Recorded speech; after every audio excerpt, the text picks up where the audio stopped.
Natatawa na lang si Kim Chiu sa tuwing sinusukat ni Sharon Cuneta ang katawan niya. Napadaan kasi si Sharon sa It's Showtime at mag-hi lang daw sana siya sa mga host pero bigla siyang tinawag ni Vice Ganda. At yun nga, bigla itong pumunta na naman sa likod ni Kim habang tawa ng tawa. Si Vice na ang nagsabi ng dahilan kung bakit ito ginawa ni Mega.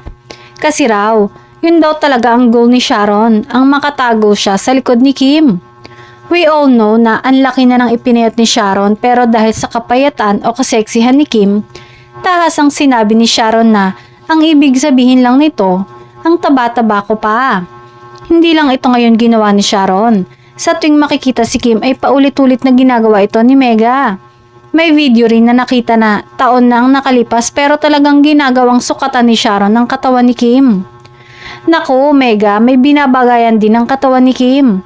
Tama ang sabi ni Vice na perfect na ang katawan mo ngayon. Huwag nang i-achieve ang malaking Chiu body.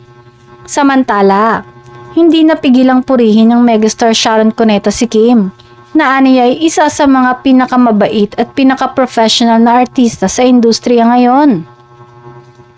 Ayon kay Sharon, matagal ko nang napapansin si Kim. Ang galing niya, magaling umarte, maganda sa loob at labas. Wala kang maririnig na masama tungkol sa kanya. Dagdag pa niya, hanga siya sa dedikasyon ni Kim sa trabaho at sa pagiging inspirasyon nito sa mga kabataang artista. Nagkatrabaho na rin daw sila dati sa ilang ABS-CBN events at doon pa lang ay ramdam na ni Sharon ang genuine personality ni Chinita Princess.